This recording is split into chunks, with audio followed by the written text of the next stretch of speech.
Today we will discuss me familiar and also power, privilege, and differences. I will show a connection to both of the two. So we will start with Me Familiar. Me Familiar was a film that was directed um, at audience to bring awareness to what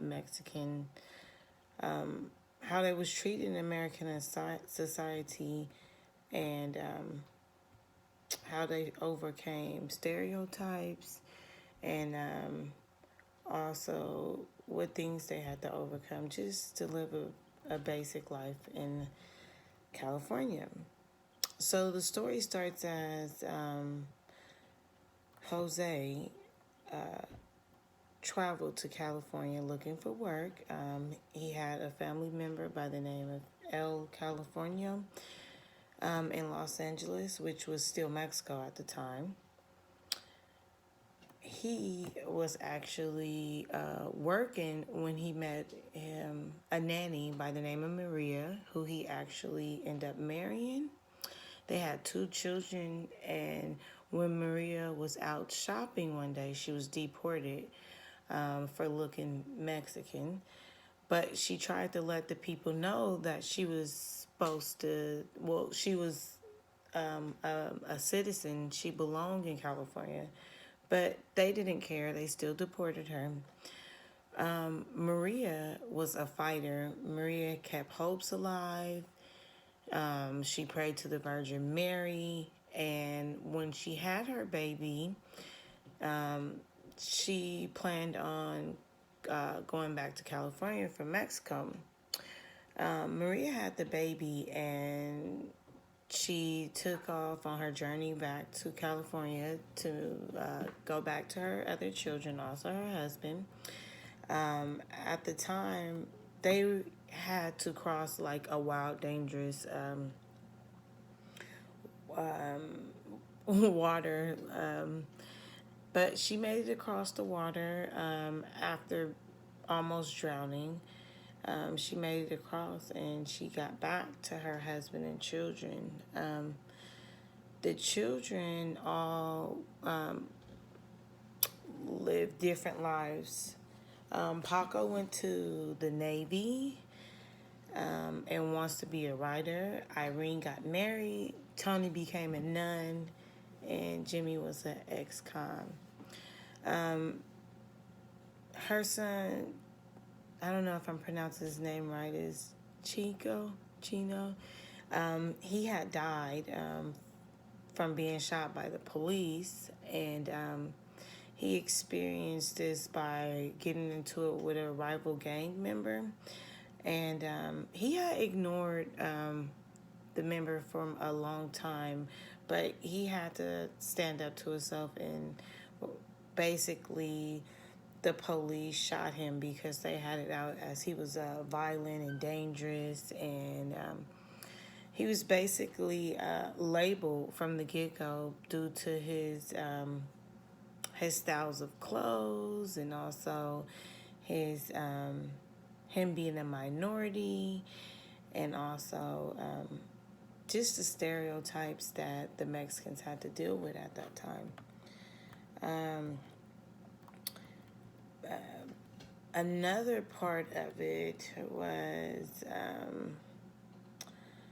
Jimmy, when he got out of jail, he had agreed to get married to a Salvadorian refugee, Isabella, so that she can not be deported, which Jimmy's sister talked him into it. And Isabella was actually good for Jimmy because Jimmy was able to express some of his darkest, deepest dreams with her, and especially of the passing of his brother that he was so close with. Me Familiar overall message that I took from it was family is everything, and no matter of the discrimination one must face or the stereotypes,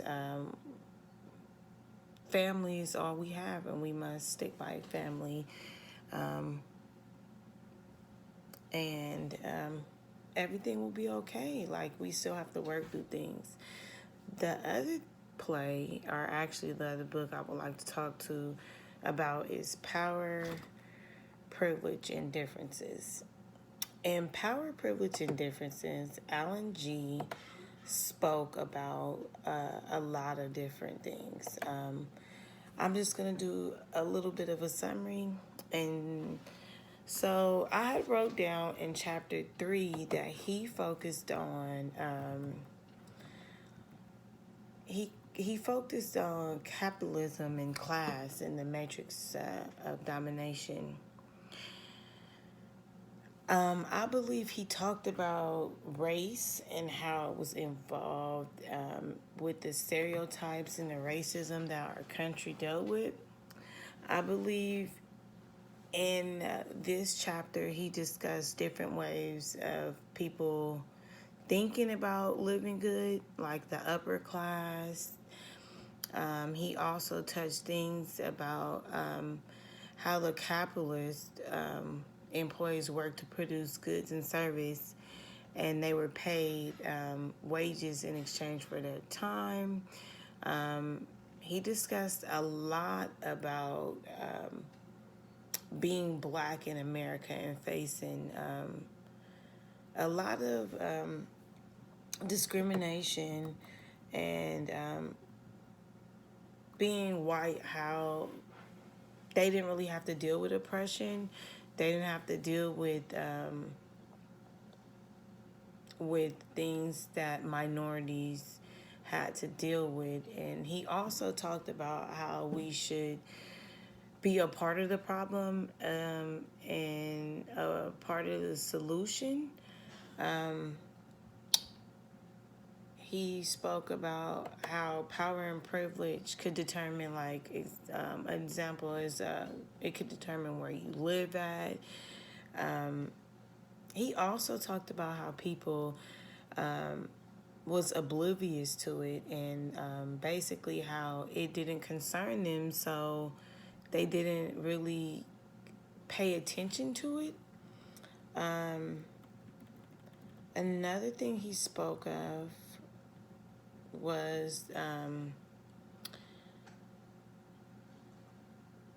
how, like, rich people didn't understand poor people problems because that was a problem they never faced. And he spoke about the dominant group, and basically the dominant group is a group that somewhat didn't see the privilege, and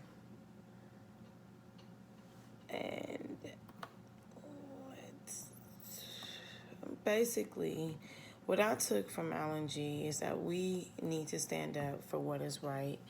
I feel like sometimes we do not realize that the dominant group is oblivious to what others are feeling, but we have to understand right is right and wrong is wrong. I believe that we have to stand up for one another. We have to understand and learn about different cultures before we don't want nothing to do with them. I believe that both Power, Privilege, and Differences, and also Mi Familia, had lots to do with oppression, segregation, hate. Both showed ways that we can overcome this. I think both gave awareness and showed us, well, actually, I learned a lot from Mi Familia because I never knew California was Mexico. I also learned a lot from Alan G that the more you're silent and you don't stand up is the more the problem is going to keep continuing. As of now, in this country, we need everyone to stand up. We have a president who doesn't want us to be equal. We still fight the same things that Mi Familia and Alan G is talking about. And I believe we will fight until we take a stance and we're finally over it and done. All the plays that I believe we read in this class was very educational. It shows struggles from the Chinese to struggles to the Mexicans, struggles to the Black people. I think it showed us that this country, we have a lot of things in similar. If you wasn't a part of the dominant group and white, you were was stereotyped and you dealt with a lot of discrimination, and you lived a pretty much hard life. Today, we still live a hard life. We're still working, but we need to stand up as one and fight against the oppression and also the negativity and the hate that we endure. We are a diverse country with lots of cultures right here in the United States, and I believe that we could give each other the chance of learning each other's ways and stop worrying about society and what they see as normal or a part of the norm, because what's normal is all the cultures we have here, and that's it.